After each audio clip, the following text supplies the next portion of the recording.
What happens when a single question, laced with arrogance, unravels a man's career in front of a room full of his peers? Elliot Carver stood at the edge of the press room, his polished shoes gleaming under the fluorescent lights. At 28, he was the youngest journalist in the room, yet his bylines graced the front pages of major outlets. His sharp wit and sharper tongue had earned him a reputation as the press corps' rising star. But today, his target was General Marcus Holt, a decorated war hero whose stern demeanor and clipped answers had frustrated reporters for years. Elliot saw an opportunity not just for a story, but for a spectacle. The press conference was packed, cameras flashing, microphones bristling. General Holt, in his crisp, "General," he began, his voice dripping with condescension. "Your operation cost millions and left civilians displaced. Was this another one of your heroic blunders, or do you just enjoy wasting taxpayer money?" The room fell silent.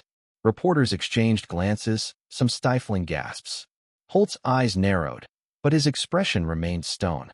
"Next question," he said, voice like gravel. Elliot wasn't done. He leaned forward, his tone mocking.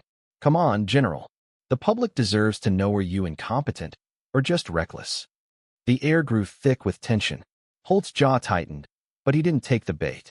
Instead, he turned to another reporter. Elliot, undeterred, scribbled in his notebook, already crafting the headline. "General dodges accountability in press room fiasco." He imagined the clicks, the shares, the accolades. This was his moment. But moments have a way of turning. The conference ended, and as reporters filed out, a low murmur spread. A staffer approached Elliot, her face unreadable. "The general would like a word." Privately. Elliot's chest puffed with pride. A one-on-one with Holt? This was gold. He followed the staffer to a small office, where the general sat behind a desk, his medals glinting under the light. The door closed with a heavy thud. "Sit," Holt said, his voice low but commanding. Elliot complied, still smirking. "You think you're clever," Holt began, leaning forward. "You think one cheap shot makes you a journalist. Let me tell you something, son. Words have weight. You throw them around like they're nothing, but they can break people. They can break you." Elliot scoffed. "I'm just doing my job holding power to account. Maybe you're not used to that." Holt's eyes bore into him. "You want accountability? Fine. Let's talk about yours." He slid a folder across the desk. Elliot opened it, his confidence faltering. Inside were screenshots of his old articles, social media posts, even emails he'd sent years ago as an intern. Posts mocking veterans. Emails joking about war casualties. Articles with half-truths, twisted to fit a narrative. "Where did you?" Elliot stammered, his voice cracking. "I've been in wars, kid," Holt said. "I know how to dig." Elliot's stomach churned.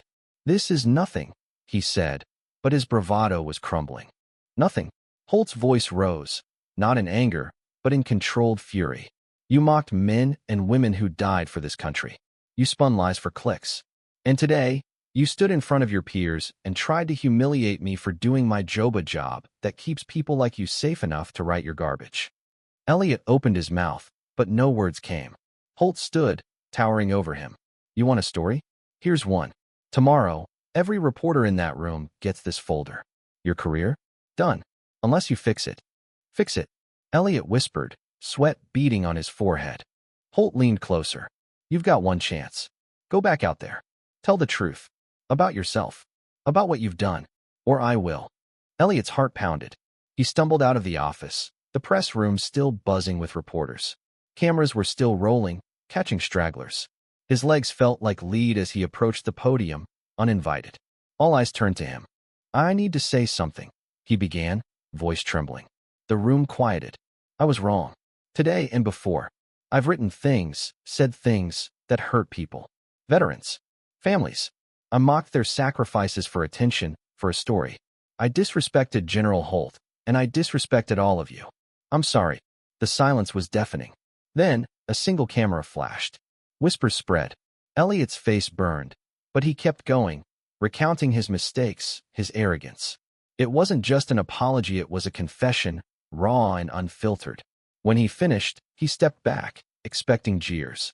Instead, a few reporters nodded. One clapped, then another, not for his words, but for his courage to say them. Holt watched from the back, his expression unreadable. As Elliot left the podium, A veteran reporter grabbed his arm. "That took guts, kid," she said. "You've got a long road, but it's a start." Days later, Elliot's confession went viral. Some called him a fraud, others saw redemption. His career hung by a thread, but he kept writing not for clicks, but for truth.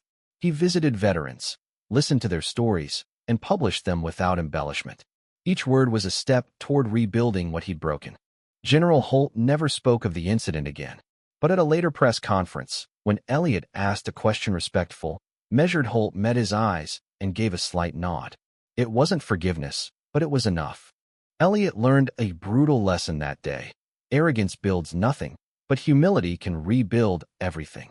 The press room, once his stage, became his classroom. And though the scars of his mistakes remained, they guided him toward a better story, one of redemption, one word at a time.